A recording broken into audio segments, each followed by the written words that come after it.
गुरु प्यारी साध संगत जी, आप सभी को प्यार भरी राधा स्वामी जी। साध संगत जी, हमें इस बात का विशेष ध्यान रखना चाहिए कि जब भी कोई सेवा पर जाना चाहता है तो हम उसे कभी भी सेवा पर जाने से ना रोकें। अगर हम घर वालों को सेवा पर जाने से रोकते हैं तो हमें उनका भार भी उठाना पड़ता है, क्योंकि गुरु घर से तो सेवा का हुक्म हो गया था। मालिक ने तो अपनी तरफ से हमें सेवा करने का मौका दे दिया था, लेकिन अगर हम उसे ठुकरा देते हैं तो इसमें कमी हमारी तरफ से है, गुरु की तरफ से कोई कमी नहीं है। और अगर हम खुद भी सेवा पर नहीं जाते और अपने घर वालों में से भी किसी को सेवा पर जाने से रोकते हैं और उन्हें भी नहीं जाने देते तो उसका भार हमें चुकाना पड़ता है, क्योंकि गुरु घर की सेवा ऐसे ही किसी को नहीं मिल जाती। जिनके बहुत अच्छे कर्म होते हैं, जिन लोगों ने कुछ ना कुछ कमाई की होती है, वह सतगुरु, वह मालिक उसी अभ्यासी को सेवा करने का मौका देता है, सेवा का निमंत्रण उसके पास भेजता है। नहीं तो हम देख सकते हैं कुछ संगत ऐसी है जिनको चाहकर भी सेवा नहीं मिल पाती। वह सेवा करने का अवसर ढूंढते हैं, लेकिन किसी कारणवश उन्हें सेवा नहीं मिल पाती, क्योंकि गुरु घर की सेवा जिनके बहुत अच्छे भाग होते हैं उन्हीं को मिलती है। और यह बात वाणी में भी फरमाई गई है कि बिन कर्मों के सत्संग नहीं मिलता, बिना कर्मों के सेवा नहीं मिलती। जिस पर उस मालिक की कृपा होती है, जिसे वह अपने साथ मिलाना चाहता है, उसी को सेवा करने का अवसर देता है, उसी को वह साथ संगत करने की सोबत देता है। तो साथ संगत जी, आप जी कहते हैं कि एक सत्संगी परिवार जो कि गाजियाबाद में रहते थे और वहाँ पर उनका कपड़े का कारोबार है और उनका वहाँ पर कपड़े का कारोबार बहुत अच्छा चल रहा है, लेकिन कुछ वर्ष पहले उनके कपड़ों का कारोबार ठीक ठाक सा था और ना ही इतना बड़ा था, लेकिन फिर भी उन्हें किसी भी चीज़ की कमी नहीं हुई थी। उनका कारोबार अच्छा चलता था और वह उस समय सेवा का अवसर बिल्कुल भी नहीं छोड़ते थे। एक हफ्ते में वह गुरु घर की सेवा जरूर लगाते थे और उनका सेवा की तरफ ध्यान था। और उस समय उनका नाम दान की बख्शिश नई नई हुई थी। उसके बाद उन्होंने रूहानियत की तरफ ध्यान देना शुरू कर दिया था। वह सेवा पर जाने लगे थे और ऐसे ही धीरे धीरे उनका काम अच्छा चलने लगा। पहले वहाँ पर उनकी एक दुकान थी और उसके बाद उन्होंने अपनी दूसरी दुकान वहाँ पर खड़ी कर ली और ऐसे ही उनकी धीरे धीरे 4 दुकान हो गई। मालिक की उन पर बहुत कृपा हो गई।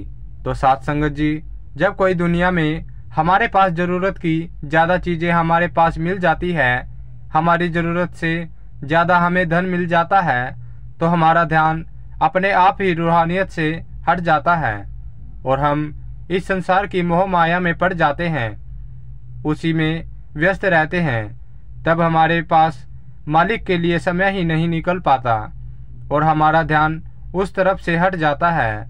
तो ऐसा ही उनके साथ भी हुआ। जब उनका कारोबार अच्छा चलने लगा तो ऐसा ही उनके साथ भी ऐसा हुआ। तो जहाँ पर एक हफ्ते में एक सेवा लगाते थे, तो वह महीने में एक बार जाने लगे थे। जैसे जैसे उनका कारोबार बढ़ता गया, उनका ध्यान रूहानियत से कम होता गया। तो एक समय ऐसा भी आया तो उन्होंने सेवा पर जाना ही बंद कर दिया। और जब उनसे पूछा गया कि आप सेवा पर क्यों नहीं आते, तो उन्होंने यही जवाब दिया कि अब कारोबार से फुर्सत ही नहीं मिल पाती, काम ही इतना होता है कि चाहकर भी मैं सेवा पर नहीं आ सकता।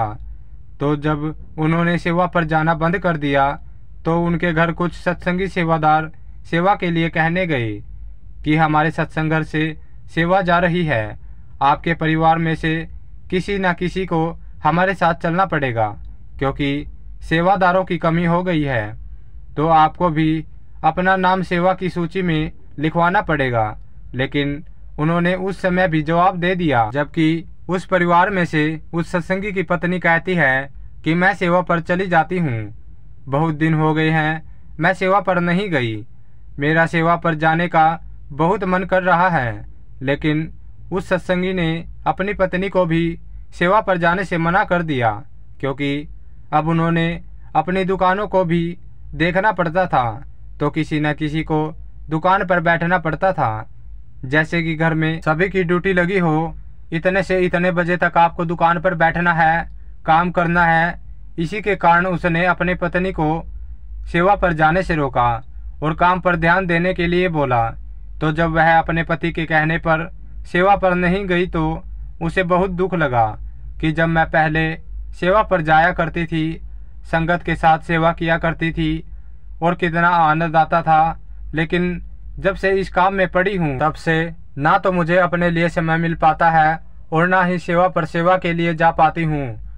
तो उसके अंदर एक रोष पैदा हो गया और वह अंदर ही अंदर सतगुरु से अरदास कर रही थी कि मुझ पर भी अपनी कृपा करे, मुझे भी सेवा में शामिल करे। वह अपने पति से नाराज भी थी क्योंकि उसने सेवा पर नहीं जाने दिया। तो उसके कुछ दिनों बाद उन्हें एक बड़ा ऑर्डर मिलता है और वह बहुत खुश होते हैं क्योंकि उसमें उनका बहुत मुनाफा होता है। लेकिन ऐसा नहीं हो पाता क्योंकि जिन्होंने वह ऑर्डर दिए होते हैं वह उसको कैंसिल कर देते हैं और किसी दूसरे डीलर को वह ऑर्डर दे देते हैं। और जब वह इसकी बात उनसे करते हैं तो वह इसकी कोई खास वजह नहीं बताते और ऑर्डर कैंसिल कर किसी और डीलर को ऑर्डर दे देते हैं। तो अपने साथ ऐसा हुआ देख वह दुखी होते हैं कि इतना बड़ा ऑर्डर मिला था और फिर कैंसिल हो गया। ऐसे कैसे हो सकता है, क्योंकि हमारे साथ तो ऐसा कभी नहीं हुआ। लोग हम पर विश्वास करते हैं और विश्वास कर कर ही हमें ऑर्डर देते हैं और आज तक कभी भी कोई ऑर्डर कैंसिल नहीं हुआ। यह तो हमारे साथ पहली बार हुआ है। इतना बड़ा ऑर्डर हमें मिला और उसके अगले ही दिन वह ऑर्डर कैंसिल कर दिया गया। तो साथ संगत जी, वह सत्संगी जिसकी दुकानें होती है वह थोड़ा परेशान हो जाता है और दुखी होकर घर लौट आता है।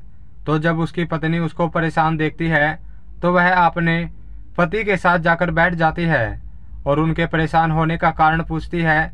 तो वह कहता है कि मुझे एक बड़ा ऑर्डर मिला और फिर वह कैंसिल कर दिया गया और इसी बात की मुझे हैरानी हो रही है।